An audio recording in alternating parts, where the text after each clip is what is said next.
Hello, Taurus friends. I'm Annie Botticelli, and welcome to my Taurus December 2022 Astrology Horoscope Mini-Scope, an abbreviated version of my usual monthly reports for you because we're in the path of Hurricane Ian, and at the time of this recording, still do not have internet, so I've got to keep it short so it's easier to upload when I can get to a space to do that. So this is for you if Taurus is your sun sign, your moon sign, your rising sign, or any other placement of Taurus you're watching for. What we're going to talk about here is part of your astrological picture. And if you're a very late degree Taurus, so May 15th through the rest of the sign, or 23 degrees or so through the rest of the sign, then I suggest you additionally listen to my Gemini report because your very late degree friends will benefit from both the Taurus and Gemini report. Look to the notes underneath the video or podcast to see more links to free goodies I make for you each month. The theme of this month I'm calling for Taurus light as a feather. It's definitely a much, much lighter energy compared to the heat of eclipse season where Taurus and Scorpio placements were targeted for these radical changes. The name of the report I made for you for October is called This is Unavoidable, and the one for November was called Burn Karma Burn. So if you haven't listened to those already, you may want to better understand how this eclipse cycle is radically transforming all of the aspects of your life and why, and timelines on that, and more info about that, because we will still be echoing that energy into this month, but we're out of the main heat of eclipse season, and for Taurus people, that is going to be a huge break, and it definitely will be more tangible in the air. You know, the tension is so thick in that time of September leading to October, November that you could cut it with a knife. So definitely starting to have that dissipate now. So that's one of the reasons I'm calling this light as a feather. Also, because of that karmic energy just burning like crazy, eclipses are connected to the ecliptic, which the north and south node are also positioned there. And the north and south node in the chart in the sky have to do with our karma and our dharma. And so when the eclipse cycles are at play, you are burning off karmic storylines from yourself, your ancestors, from this lifetime, from, wherever, and you're stepping into new possibilities. Sometimes that is not fun. Sometimes that is super messy, but generally at the end of it, kind of like a mini version of how you feel after a good cry, you feel a little bit lighter. After this burning off process, it definitely can ease some of your burdens and give you a lot of relief, which I'm hoping is coming through for as many of you as possible. Our charts are way more complicated than the one sign of position of a chart you're listening to right now. So we can only speak to one piece here at a time, but there's definitely this story of things starting to shift. And while you may see some big news still come in from those eclipses, because sometimes 4 to 6 weeks even after the eclipses, which the last one was, in early November. So here in December, we could have some more. For the most part, most of the big news has come in and the integration process of your new normal is coming through. The next reason I am calling the theme of this month for Taurus light as a feather is because we've got this continuation and strengthening of the Sagittarius energies, the sun, bringing this big spotlight into the energy of Sag, Venus ruling love and beauty and money and self-esteem, star goddess Hygeia ruling holistic health and healing, Mercury ruling communication and information, sharing and receiving of information. All of those energies are in the sign of Sagittarius, and Sagittarius is the most optimistic, buoyant, expansive energy in the zodiac. So this idea of a burden being lifted, of information coming in that helps you to see things a different way, of being at the other end of, clearing out some things, whether it's clearing out the energy in your house or clearing out the energy in your relationship or clearing out the energy with your psychological patterns or in your work life. There's a very comprehensive pattern at play of systematically going through and doing all of this.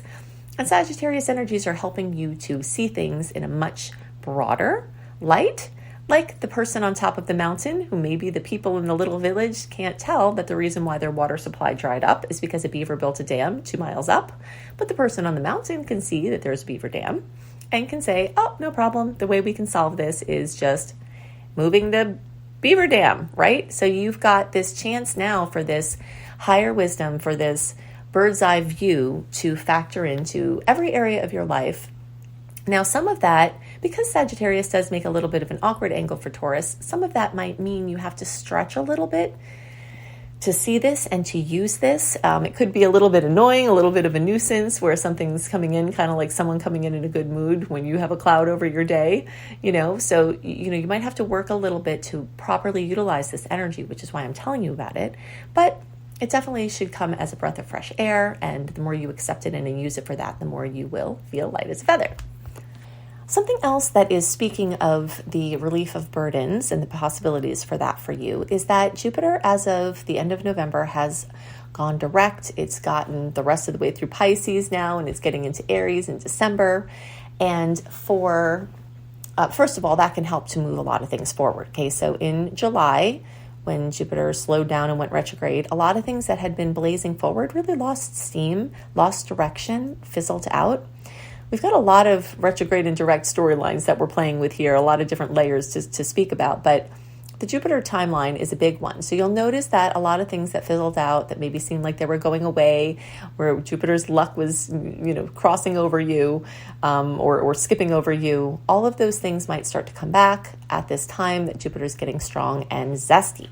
And for Taurus placements, this activates your house of intuition, that place where you have that gut feeling, where it may defy your Taurian logic, but that you just know it, you feel it, you sense it. It might be hard to put into words. It might be hard to define. It might conflict with all that's obvious. It makes me think of, actually I'm getting chills as I'm talking about this, which is kind of fun, but it makes me think of this woman. Her name is Florence Scovel Shinn. Okay, if you're not familiar with her work, I highly recommend that you find her. Florence Scovel, Scovel, Shinn, Shinn. So Florence was she's basically a student of Jesus's word as a metaphysician, like Jesus as a metaphysician, meaning the spiritual layers of his word, and having a little bit of a different tilt to understanding the word, okay?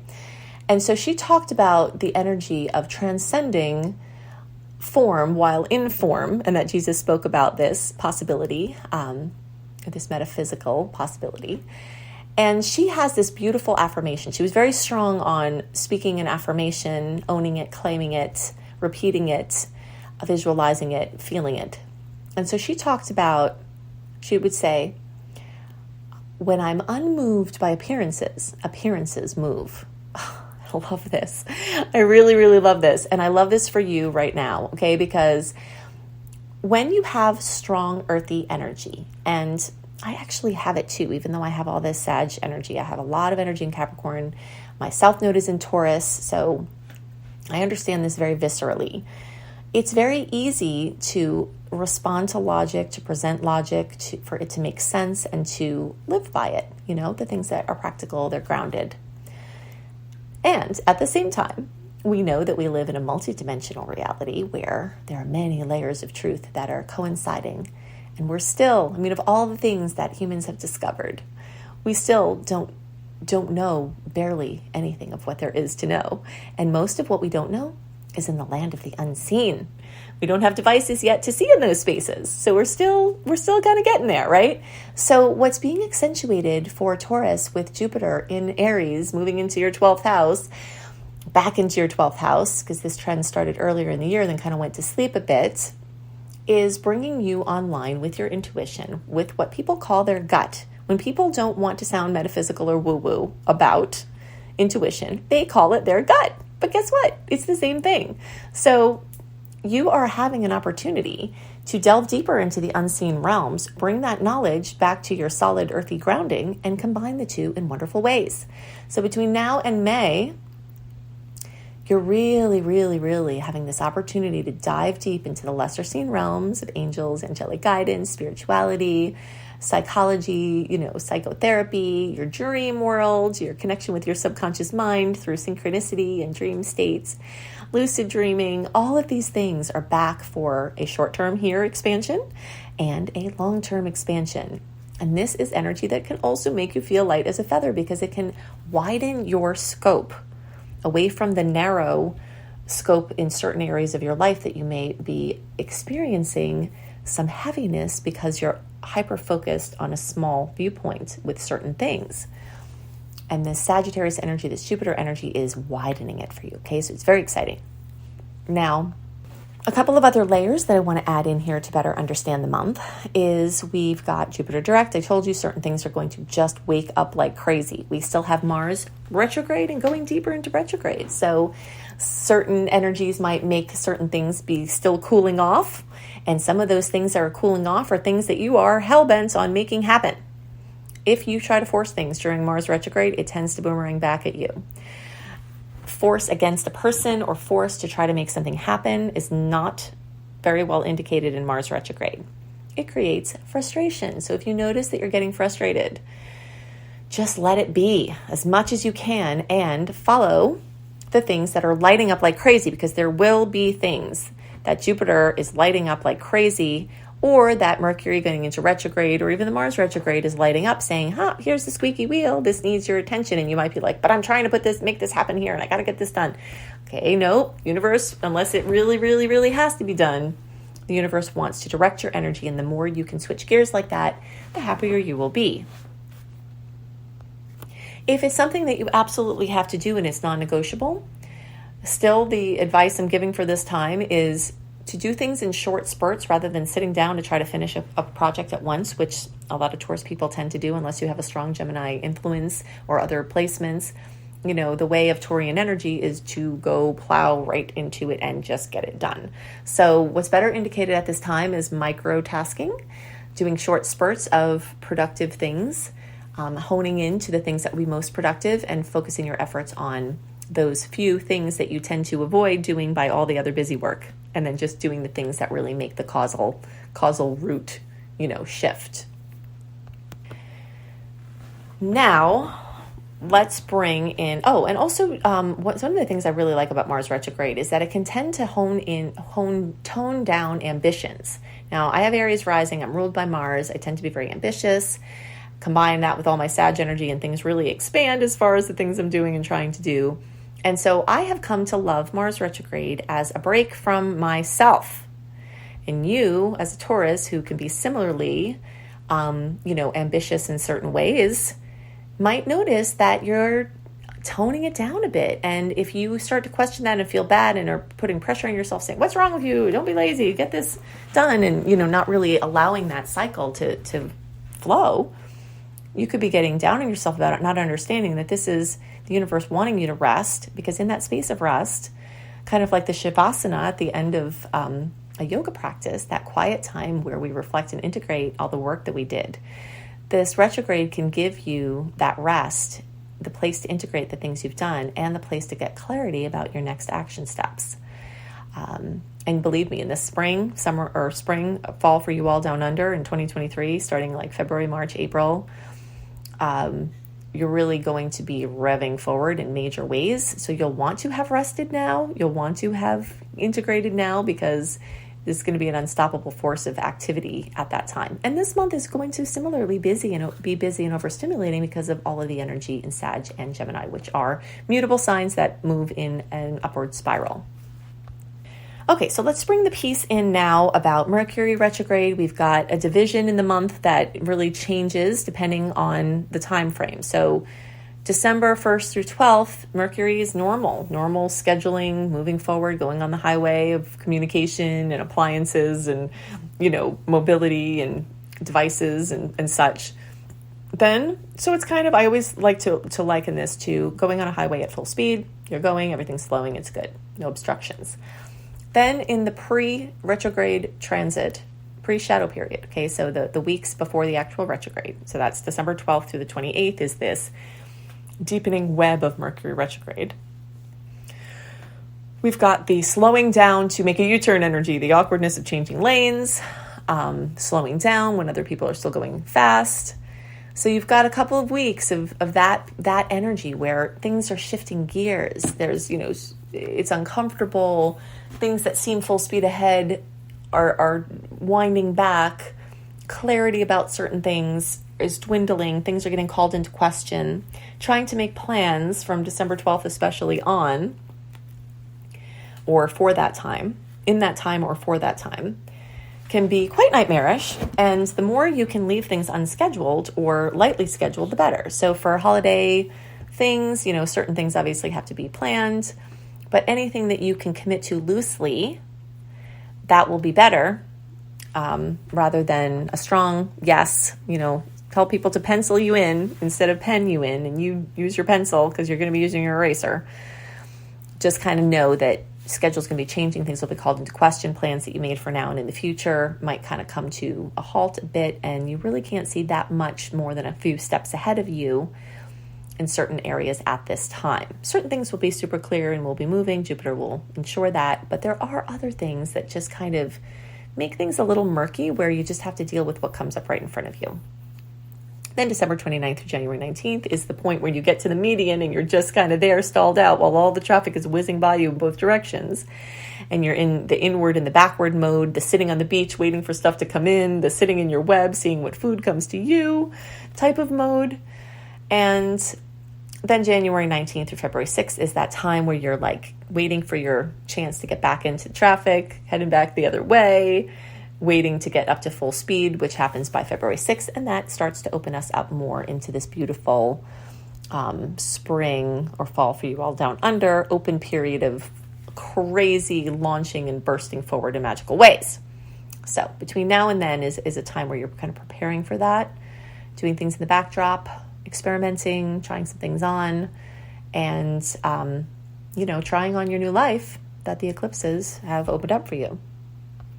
Look for fullness, completion, fruition, possibly drama for better or worse in the days around December 7th when we have that full moon in Gemini.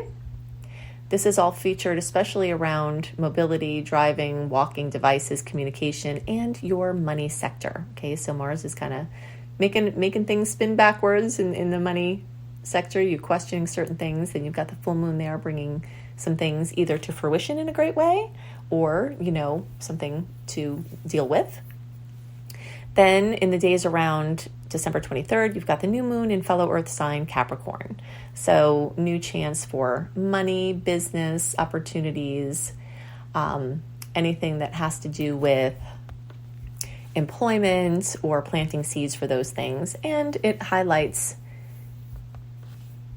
your 9th house of adventure and expansion in different languages and cultures and international connections, which are also all storylines of those Sagittarius placements. So all of that is, accentuated for you beautifully, including immigration. Now, everyone can feel the goodies from that new moon, but those of you in the very early part, so we'll say April-born Tauruses, so like April 20th, 21st, 22nd, 23rd, 24th, 25th, 26th, 27th, around there, you'll get the biggest kiss from that new moon. If you want to have more dates of note, my top favorite dates of the month, my top extra careful and awareful dates and aspects, go to anniehelpsyou.com, sign up for my free email newsletter, and you will get my written reports as well as other newsletters that will give you more info on how to best use the energies each month. I only send out a few newsletters a month, and they're chock full of info. And on that same site, you can see more of my free goodies.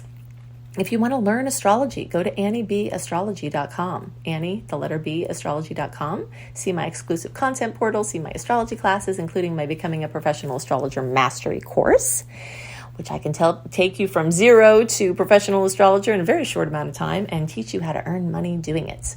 So you can see that there, or just go to beastropro.com, beastropro.com. All these links are in the notes underneath the video and podcast as well. I hope you have a wonderful month, and I'll see you next month. Bye.